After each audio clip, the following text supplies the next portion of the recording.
Revenge isn't always fire and fury. Sometimes it's patience. Sometimes it's 10 quiet years of smiling while you plan your storm. My name is Emma, and for 10 years I've lived beside the man who betrayed me, loved him to his face, kissed him goodnight, and whispered my plans into the darkness he thought was trust. I'm 42 now, but my story began when I was 32. The day I learned what love really costs. When I first met Daniel, I was that woman everyone called lucky. I had it all: a beautiful home, a husband who made people envious, and a thriving family business my father had built from scratch. Daniel came into my life like sunlight after rain. Charming, ambitious, gentle when he needed to be, fierce when the world doubted him. My parents loved him. My friends adored him. I believed he was the man who would never break me. But sometimes life doesn't shatter all at once. It cracks slowly, quietly, until the day you step on the glass.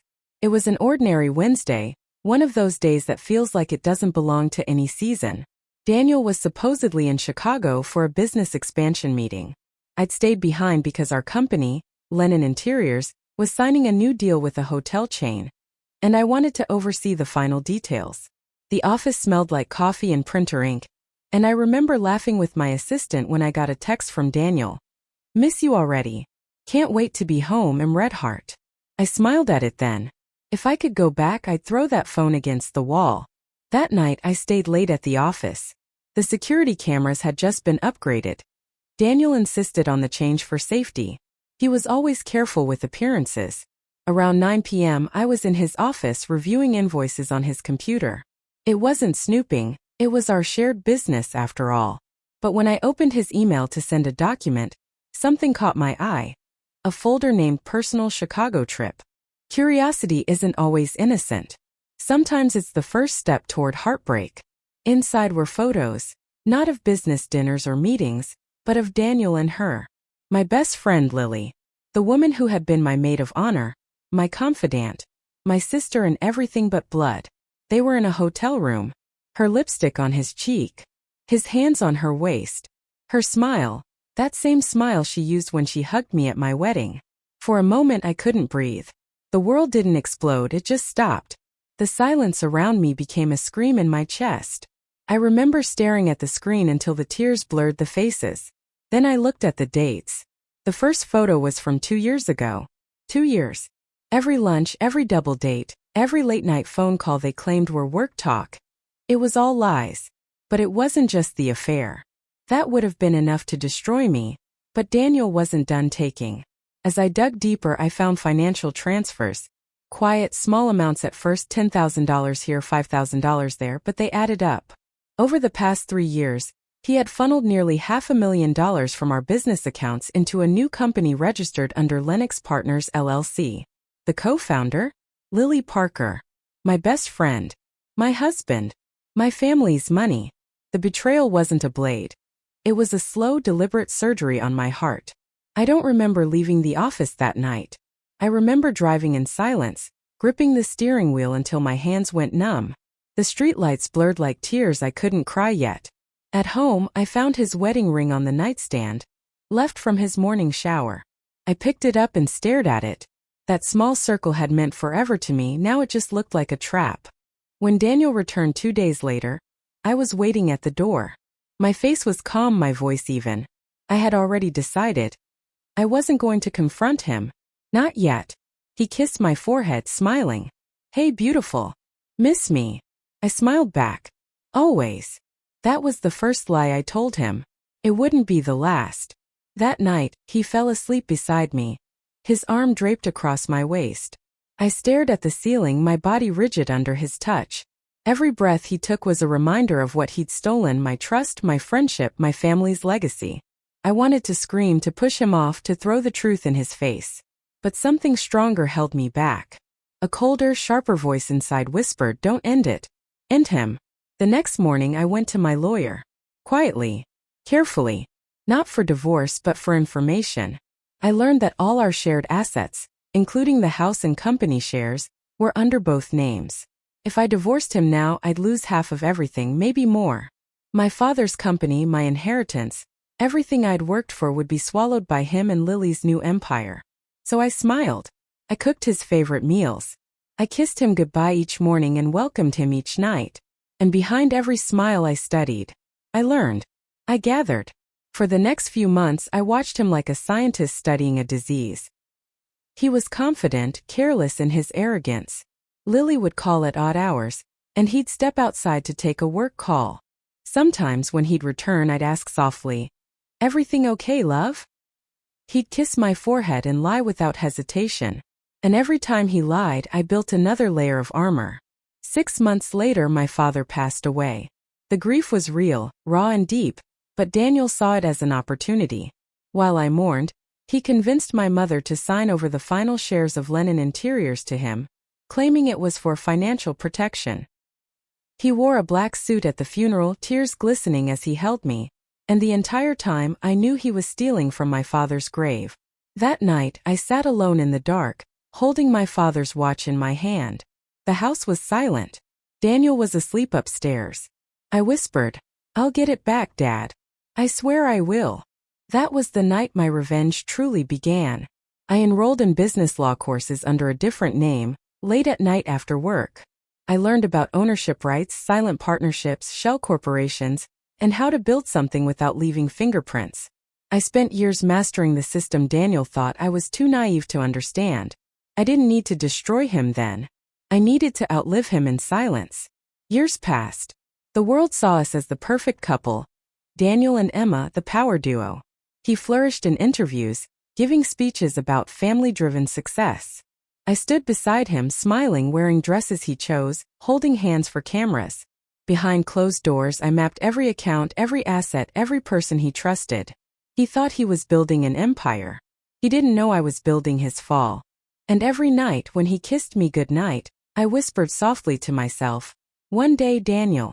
One day you'll choke on the life you stole from me." The years that followed were an exquisite illusion. A decade-long performance in which I played the role of the perfect wife while my soul learned the art of stillness. Daniel believed in control, in ownership of people, money, reputation. He loved power the way some men love beauty, with greed disguised as admiration. He didn't notice how quietly I learned his patterns, how I memorized the way he spoke when he lied, how I collected fragments of truth like pearls, stringing them into a weapon he'd never see coming. Every smile I gave him was deliberate, every silence strategic. It wasn't easy, sometimes it broke me inside.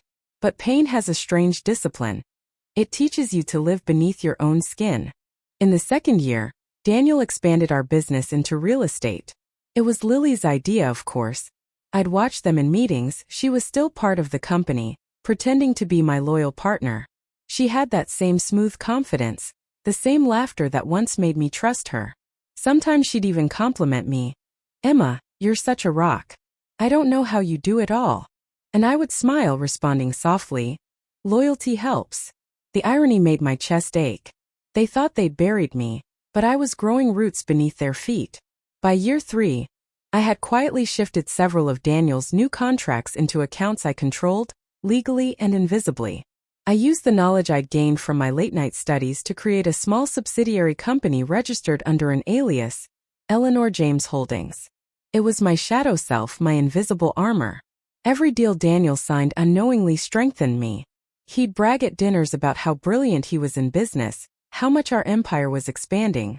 I'd sit there, smiling at him under the soft restaurant lights, and think, "Keep building, darling. You're just building it for me." But patience has a cost. There were nights I'd lie in bed, staring at the ceiling, his arm heavy across my body, and feel the ache of loneliness so deep it hollowed me out. I wasn't living. I was surviving on a diet of deception and quiet fury. Sometimes I'd see Lily's name flash on his phone late at night, and I'd feel my hands tremble. But I never touched the phone. I didn't need proof anymore. I had already built my truth out of their lies. Year 5 was when cracks began to appear in his perfect facade. He'd started drinking more. Not enough to ruin his image, but enough that I noticed. There were whispers about missing funds, employees complaining of unpaid bonuses. He blamed the economy, the clients, even me once, said I was too soft-hearted with staff. I let him rant. I let him think I was weak. During those years I began cultivating relationships of my own, quiet alliances with lawyers, accountants, investors who believed in me more than they believed in him. I didn't flirt. I didn't manipulate. I simply showed them what Daniel never could: respect, intelligence, sincerity. It's incredible how much power you can gather simply by making people feel seen. They became my network, my unseen army. On our 10th anniversary, Daniel threw a lavish party. The mansion was filled with guests, politicians, CEOs, old friends. Lily was there too, dressed in crimson, glowing under the chandeliers. She hugged me tightly, perfume-heavy, voice dripping with sweetness. 10 years, Emma. You two are still the perfect couple. I smiled, tasting blood behind my teeth. Yes, I said softly. 10 years exactly. Daniel gave a speech, thanking me for being his greatest supporter, his inspiration. Cameras flashed, applause filled the room. And as I clapped with everyone else, I felt a quiet click inside me, the last lock falling open. 10 years was enough. I was ready. After that night, I began to move faster. I had already gained controlling influence in several key branches of the company through shell partnerships and anonymous investors, all loyal to me. Daniel didn't notice because he trusted signatures more than souls. He believed what the papers said, never suspecting that the silent initials signing beside his own were mine. Then came the moment that made everything unravel. Lily's greed. She wanted more. She wanted to marry him. I don't know what lies Daniel told her, but she started pressuring him to leave me. I overheard their fight one evening when Daniel thought I was asleep. Her voice was sharp through the phone. You promised me, Daniel. 10 years and she's still in your bed. What are you waiting for? His reply came low and tired. I can't, Lily. Everything's tied to her. If I leave now, I lose everything. Everything. That word rolled through me like thunder. He couldn't leave me because everything he owned was still under my name. My family's company, my shares, my father's inheritance. He had built his kingdom on my foundation, and now it was time to pull it out from under him. The next morning I made breakfast, pancakes, strawberries, his favorite. He came down wearing that easy grin, kissed my cheek and said, "What did I do to deserve this?" I smiled back, soft and warm. "For being you," I said. Inside I whispered, "For being everything I need you to be for just a little longer." By then I had gathered every document, every file, every proof of his embezzlement and tax evasion. It was all ready, sealed, and timed like a symphony. I had already transferred ownership of Eleanor James Holdings back into my legal name, Emma Lennon, and prepared merger paperwork that would legally absorb Lennon Interiors. In one night I could reclaim everything. But before striking, I wanted something more. I wanted him to see me, to understand that the woman he thought was his shadow had always been his storm. So I waited for the perfect moment. 1 week later, Daniel was to attend a gala hosted by one of our biggest investors. The event was broadcast live, filled with media.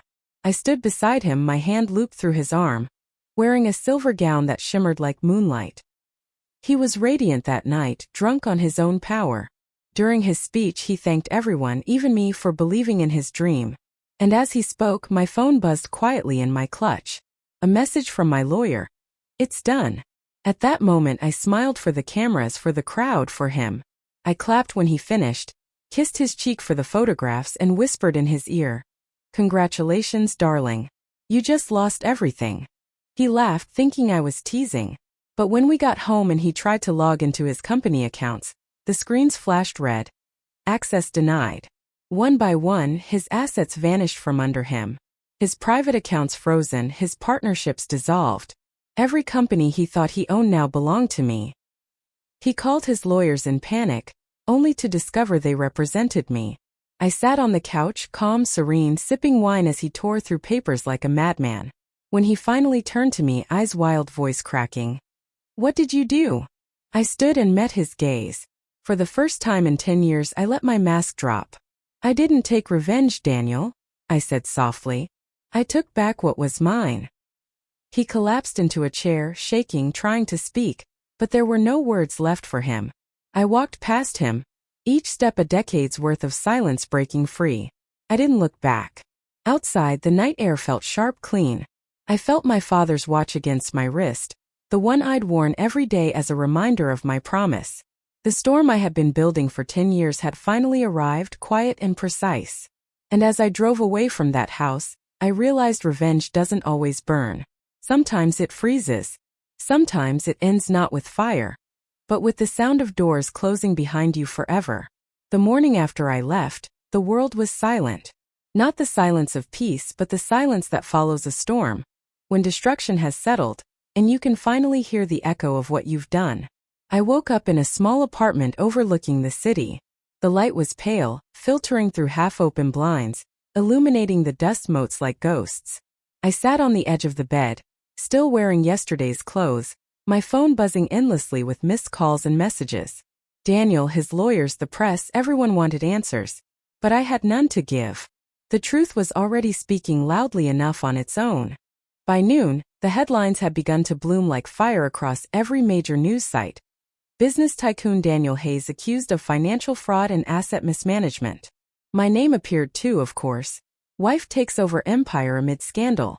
But they didn't know the story. They never would. They saw numbers, power, and downfall. They didn't see the woman behind it, the 10 years of quiet rage wrapped in calm smiles. I didn't care for their sympathy. I only cared that the truth was finally free. Daniel called me over 50 times in the next 2 days. I didn't answer once. On the third day, he showed up at my door. I didn't have to open it to know it was him.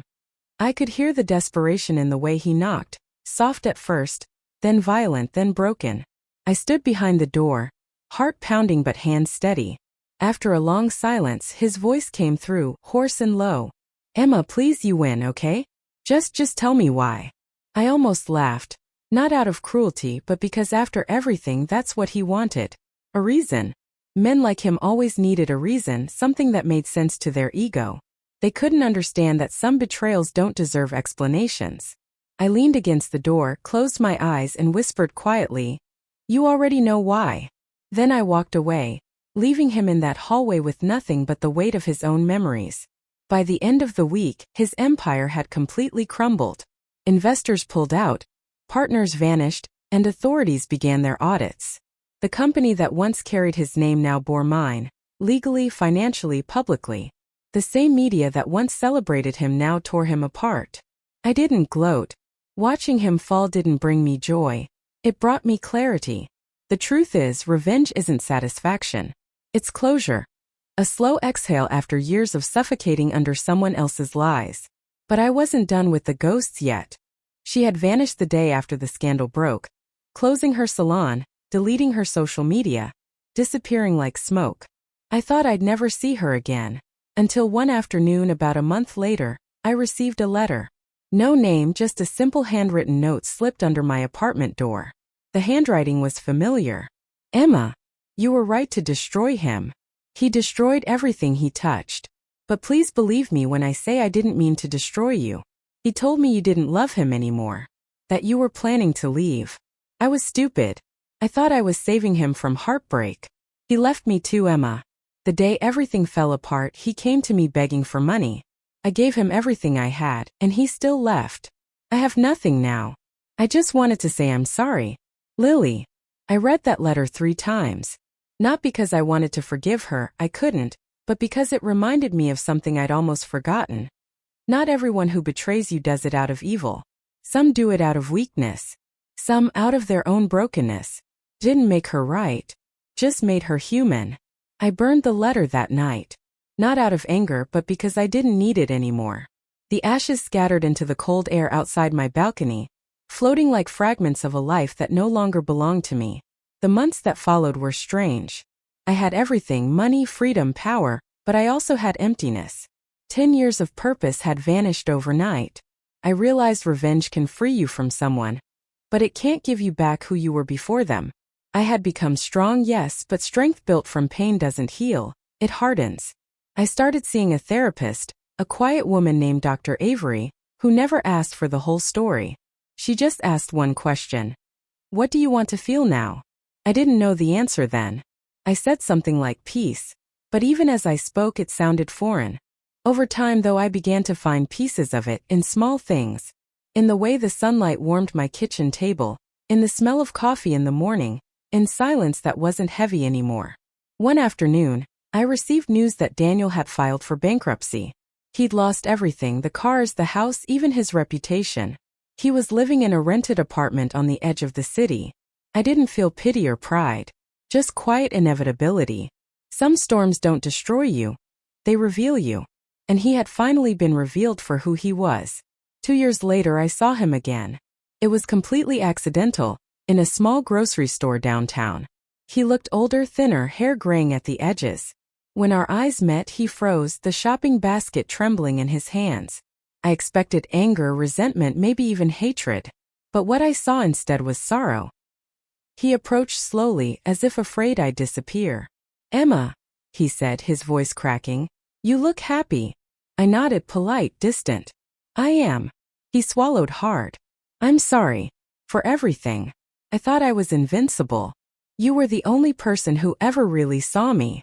For a moment, I almost believed the tremor in his voice. But then I remembered every lie, every night of silence, every year of pretending. "I didn't destroy you, Daniel," I said softly. "You destroyed yourself." He nodded, tears pooling in his eyes, and whispered, "I know." Then he turned and walked away. I watched him go, not with hate but with an odd sense of peace. Maybe in another life we could have been different. But in this one we had played our parts to the end. That night I sat by my window with a glass of wine, the city lights flickering below. 10 years of vengeance had ended not in triumph, but in quiet understanding. Revenge hadn't made me powerful. Patience had. Silence had. The strength to wait, to plan, to survive, that was my real victory. Before bed, I took out my old wedding ring, the one I hadn't worn since the night everything collapsed. It glittered faintly in the dim light. I placed it in a small wooden box, closed it gently, and whispered, "It's over." And for the first time in 10 long years I meant it. Outside, the wind carried the soft hum of the city. Life moving forward, indifferent, eternal. I wasn't the same woman who had once been broken. I wasn't the naive wife who believed love was enough. I was something else now, something forged, remade, whole in a new way. I had lost everything once, and in losing it I found myself. As I turned off the light, I thought back to the words I'd whispered that night. The moment my plan had finally come to life. I didn't take revenge. I took back what was mine. Now I realized that what was mine wasn't just the company or the fortune. It was my voice, my peace, my future. And as sleep finally claimed me, I smiled faintly, not with bitterness, but with the calm of a woman who had outlived her pain and learned that sometimes, revenge isn't the end of a story. Sometimes it's the beginning of becoming free. The next few years blurred into a strange rhythm of pretending. I became the actress of my own tragedy, smiling on cue, laughing when expected, crying only in the privacy of the shower where the sound of water drowned my pain. Michael thought I was healed, thought my forgiveness was real, and that was my first victory. The less he suspected, the more power I quietly gathered. I began studying his world: business, finance, property law, investments. I took online courses, read contracts while he slept, and asked clever questions disguised as innocent curiosity. I learned how to read balance sheets the way I once read love letters. I memorized every partner's name, every shell company, every silent investor. I was building an invisible empire mine. During this time I rebuilt my relationships carefully and quietly. The friends he had driven away, I reconnected with under the pretense of social events or charity work. My best friend, the one he had betrayed me with, was gone from our lives after their affair ended bitterly. I didn't need to destroy her. Michael had already done that. She was living alone in another state, divorced, broke, and forgotten. I pitied her, but not enough to forgive her. Betrayal may fade, but it never disappears completely. My energy was focused elsewhere, on constructing the perfect revenge that wouldn't leave blood, only silence. In our 10th year together after the affair, Michael's company had grown immensely. We had houses in 3 cities, a vacation property in Florida, luxury cars, and investments that could last generations. But what he didn't realize was that every asset, every share, every contract, I had slowly tied them to my name. I became his silent partner, the legal backbone of his empire, under the guise of his most loyal wife. I managed his paperwork, paid his taxes, handled the audits. He believed it was trust. It was actually a trap. Still, part of me longed for him to change, to wake up one morning and see the woman he once loved, the woman he destroyed but could still save. But he never did. His arrogance only deepened. He treated me like an accessory, polished, poised, and presentable. When he spoke to others about me, it was with ownership, not affection. I became my wife Emma, a title without a soul. That's when I knew love was dead. My marriage was no longer a home. It was a battlefield disguised as luxury. One evening, I overheard him on the phone in his office. I hadn't meant to listen, but his tone, hushed and sharp, caught my attention. "She still thinks she owns half of it," he said. "Once I move everything to the new holding, she won't even know." My blood turned to ice. After everything, he was planning to cut me out, to strip me of the very empire I helped him build. The years of planning, patience, and composure began to burn inside me like gasoline waiting for a match. That night, I stood in front of the mirror for hours, staring at the reflection of the woman I had become. Calm, composed, and dangerous. That was the moment I decided. It was time. I spent the next several months finalizing my plan. Every document he tried to move, I already had copies. Every transfer he made, I had already traced. The new holding company he was creating? It was registered in a way that required my approval, something he didn't even realize. I had quietly built the locks around his world, and now I held every key. But revenge wasn't going to be loud or explosive. It was going to be elegant, precise, and absolute. When his 45th birthday approached, he planned a grand party. The kind where everyone he admired or used gathered under one roof. It was the perfect stage for the final act. I helped him organize everything, the guest list, the caterers, the decorations. I even picked his suit. Everyone saw the devoted wife, but inside I was a storm holding its breath. The night before the party, I sat by the window watching the rain and whispered to myself, "Tomorrow he loses everything." I didn't feel joy, only a deep, hollow peace. That morning, I woke early, dressed in the white gown he loved, and prepared his breakfast. He smiled, kissed my cheek, and said, "You're the best thing that ever happened to me, Emma." For the first time in years, I looked into his eyes and felt nothing. No pain. No anger. Just freedom waiting on the other side of a plan 10 years in the making. When the guests arrived that evening, laughter filled the air, glasses clinked, and music played softly. I stood beside him as he toasted to success, love, and loyalty. I raised my glass too, but my smile was sharper than champagne. And then when the lights dimmed for his birthday video, the one I had promised to prepare, I walked to the center of the room and faced everyone. "Before we celebrate," I said, my voice steady, "there's something you all should see." The screen behind me lit up. It wasn't a montage of happy memories. It was evidence, emails, transaction records, messages, documents, everything Michael had done to betray, manipulate, and deceive not just me, but many of the very people in that room. Business partners he cheated, employees he underpaid, investors he lied to. I had gathered every truth like shards of glass, and now I was letting them fall one by one into his world of lies. The room went silent. Michael's face turned white, then red, then something between rage and disbelief. He tried to shout, to deny it, but the screen kept showing the truth. I didn't scream. I didn't cry. I just stood there, calm and composed, as everything he built began to crumble in front of the people whose respect he worshipped. When the video ended, I handed him a folder, the divorce papers, the property transfers, the evidence of his fraud. Everything legal, everything precise. I leaned close and whispered in his ear, "I didn't take revenge, Michael. I took back what was mine." Then I turned, walked out of that room, and left him surrounded by the ruins of his empire. The night air outside was cool and quiet, the sky dark but free. I felt the weight of 10 years lift from my shoulders. My steps were slow, but every one of them was victory. That was the end of my marriage. But it wasn't the end of me. It was the beginning of the woman who had learned that forgiveness doesn't always mean mercy. Sometimes it means patience. And patience, when mixed with truth, is the most devastating form of power. The morning after the storm felt strangely quiet. The city outside my window buzzed with life, as it always did. But for the first time in a decade, I wasn't living in Michael's shadow. My phone hadn't stopped vibrating. Calls from reporters, lawyers, investors, friends who didn't know what to say. I ignored them all. I just sat there with a cup of coffee, watching the sunlight crawl across the floor like a slow blessing. 10 years of silence had finally broken. But instead of satisfaction, I felt something deeper: exhaustion, maybe even grief. Revenge had ended, but it had taken a part of me with it. My lawyer, a sharp, calm woman named Denise, arrived that afternoon. She had been my secret weapon for years, helping me prepare the legal groundwork behind the scenes. "You did it," she said, looking at me with something close to admiration. "He signed everything. You now own the company. The houses, the accounts, all transferred. He's finished." I nodded, but my expression didn't change. "He'll fight it," I said quietly. "He'll try to find a way back." Denise gave a soft smile. "He can't. You built the walls too high, Emma. You won." Won. The word echoed in my head, hollow and strange.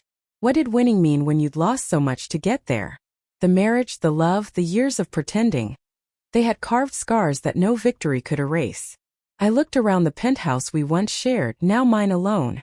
It was filled with everything money could buy and empty of everything that mattered. The echo of my own footsteps felt like a reminder. Freedom can be lonely too. That evening I went for a walk by the river. The autumn air was crisp, the water reflecting the city lights like fractured memories. I thought about the woman I used to be, naive, trusting, desperate for love.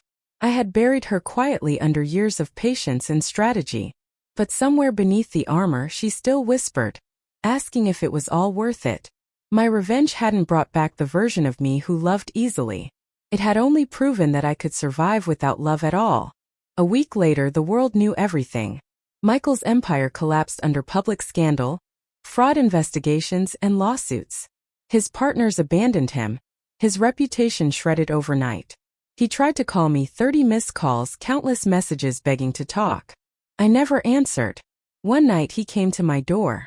I saw him through the peephole, disheveled, eyes hollow, his arrogance finally broken. For a long time I stood there, my hand on the doorknob. I almost opened it. Almost.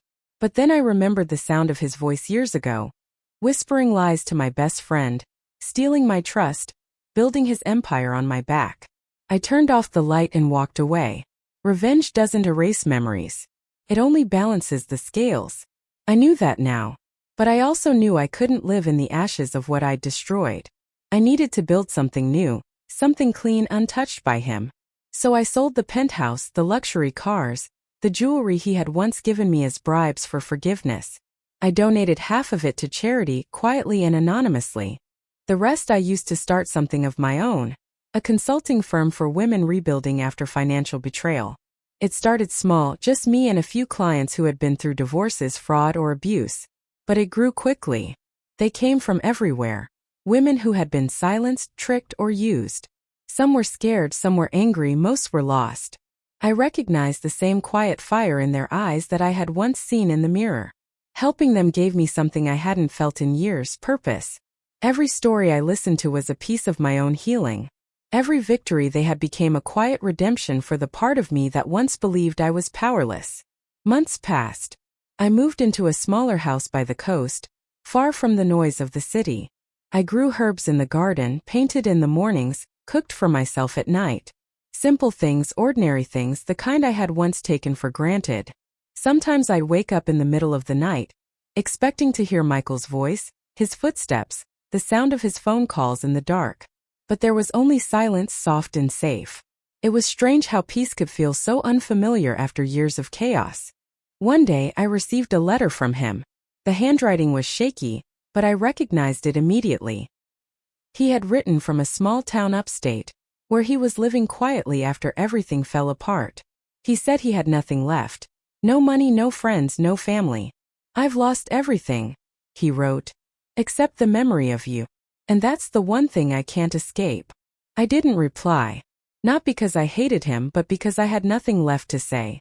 Sometimes silence is the only answer that truly ends a story. But as I folded the letter and tucked it away in a drawer, I realized something I hadn't before. I didn't hate him anymore. He no longer had the power to make me feel anything.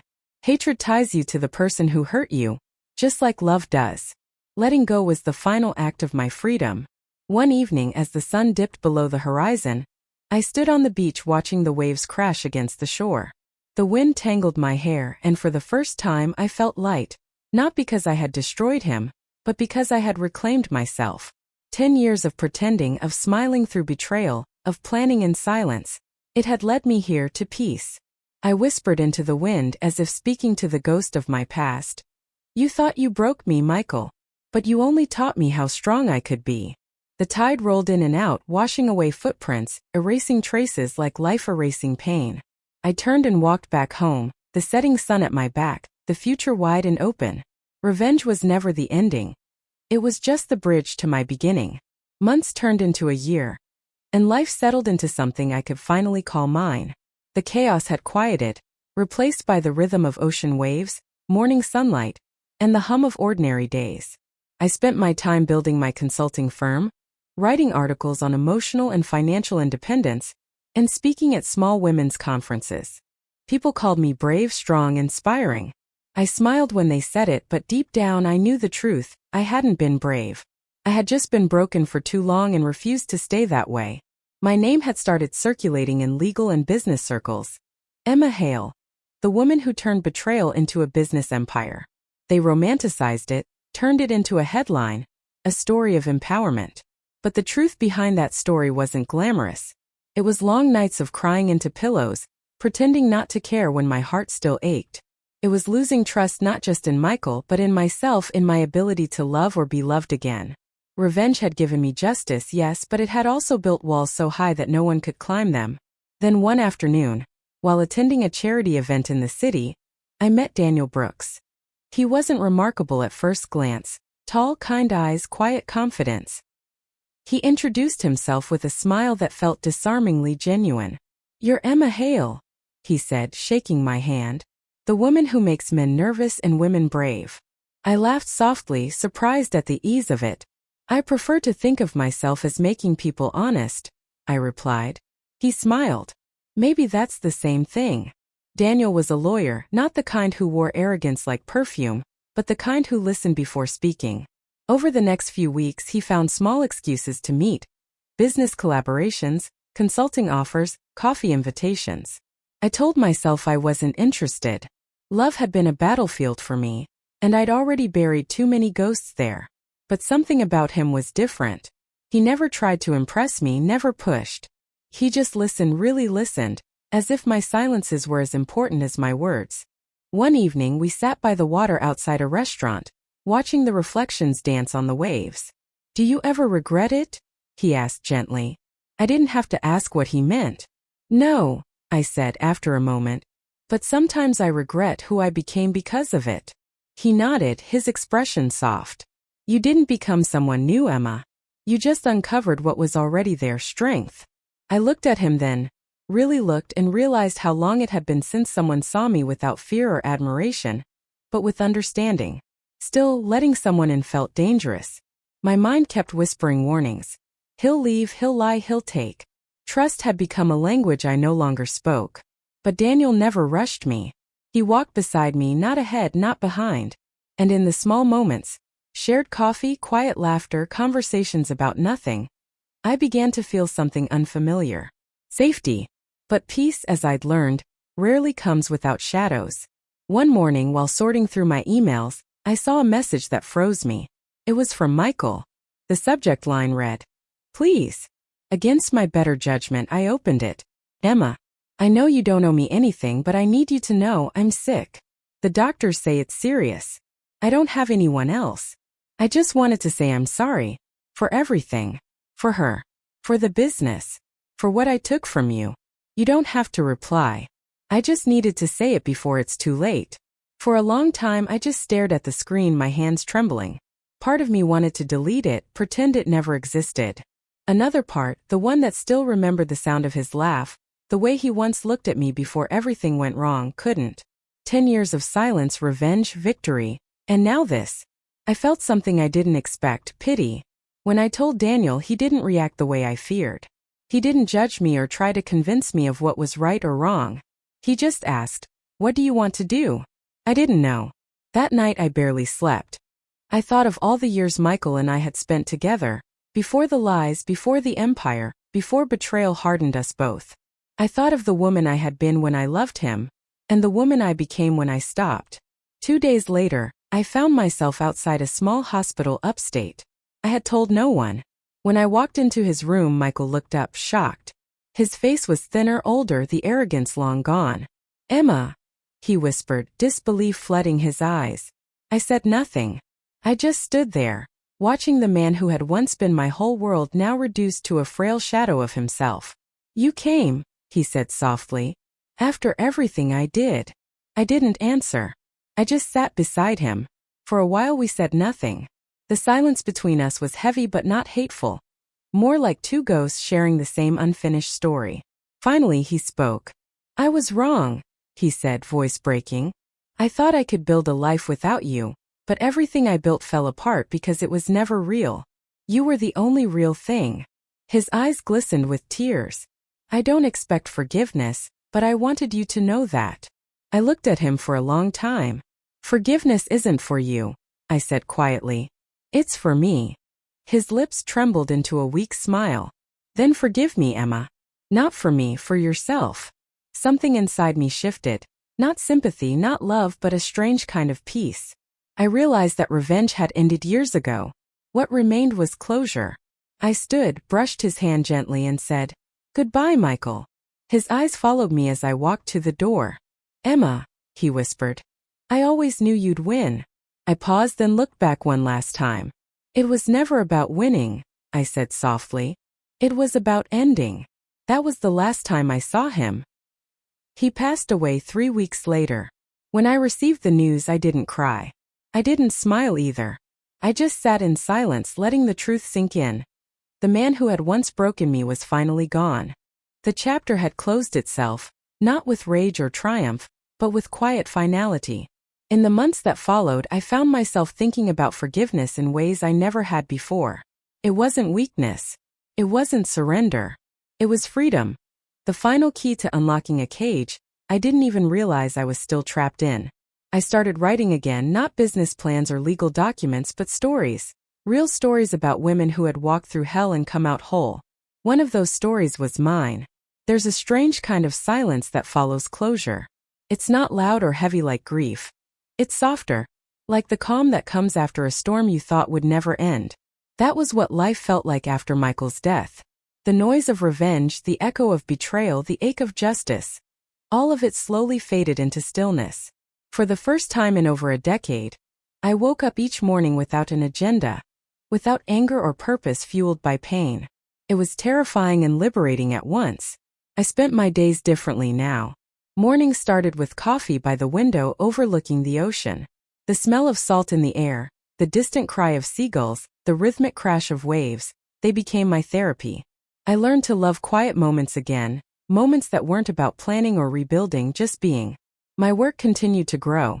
My firm helped hundreds of women rebuild their lives, not just financially but emotionally.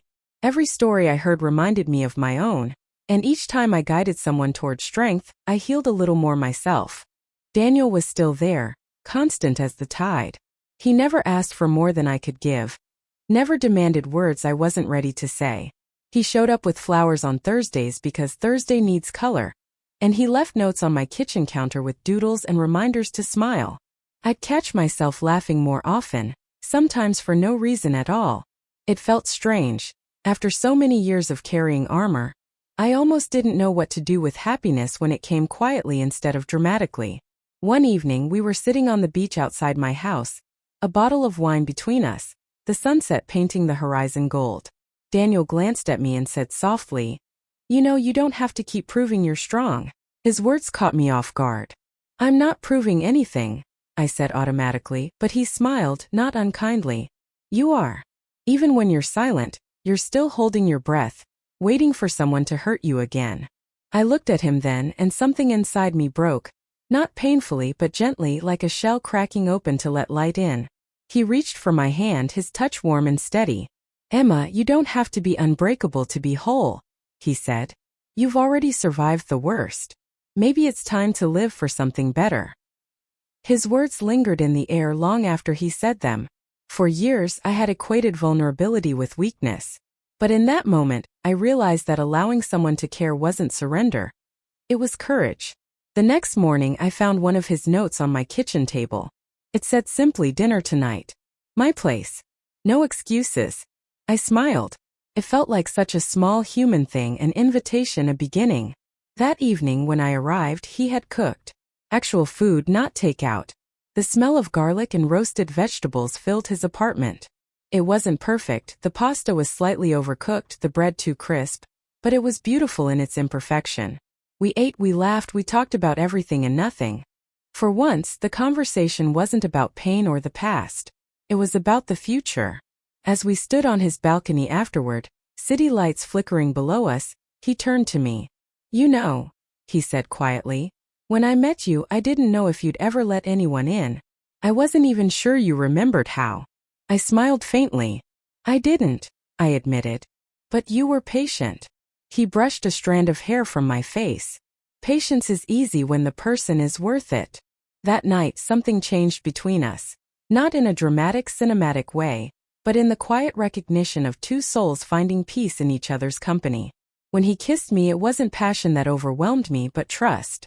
A small, fragile, honest trust that maybe, just maybe, not everyone who says they care is waiting to break you. Months passed, and our lives intertwined naturally. He didn't try to save me, and I didn't try to hide. We existed as equals, two people who had both seen darkness but chose to walk toward the light anyway. Together we built something new, not perfect or grand but real. He helped me open a second branch of my firm in the city, and I helped him start a legal foundation for women who couldn't afford representation. Our work became more than business. It became purpose. And yet, even in peace, I sometimes found myself visiting the past. Not to mourn it, but to understand it. There were moments, late at night when the house was quiet, when I'd sit by the window, holding the old letter Michael wrote before he died. It was a reminder of where I'd been and how far I'd come. Forgiveness wasn't forgetting. It was remembering without pain. One evening after a speaking event, a young woman approached me. She was trembling, eyes red from crying. "Miss Hale," she said, her voice breaking, "how did you do it? How did you move on after everything?" I looked at her for a long moment, then said, "By realizing that revenge wasn't justice. It was survival. Healing came later. When I stopped fighting the past and started building a future." Her tears softened into a shaky smile, and as she walked away, I felt something I hadn't in years. Peace that wasn't built on victory, but on acceptance. Years later, standing on the same beach where I once watched the tide erase my footprints, I reflected on everything that had happened. The pain, the betrayal, the patience, the revenge, all of it had shaped me, but none of it defined me anymore. I thought about Michael, about the girl I used to be, about the woman I had become. I wasn't the victim or the avenger or even the survivor anymore. I was just Emma, whole, flawed, human, and finally free. As the wind brushed my face and the sun began to dip below the horizon, Daniel wrapped his arm around my shoulders. "You look like you're somewhere far away," he said. I smiled softly, just remembering where I came from. He kissed my forehead gently. "And where you're going?" I looked out at the endless ocean, its waves rolling steady and strong. "Wherever peace takes me," I whispered. In that moment, I understood something that had taken me half a lifetime to learn. Revenge might give you justice, but forgiveness gives you freedom. The two aren't opposites, they're stages. One burns the bridge, the other lets you cross to the other side. I leaned my head against Daniel's shoulder as the last light faded, and for the first time in my life, I didn't feel the need to look back. My storm was over. My silence was no longer a weapon, it was peace. And as the waves carried the day into night, I thought to myself, I didn't take revenge. I took back what was mine, my life.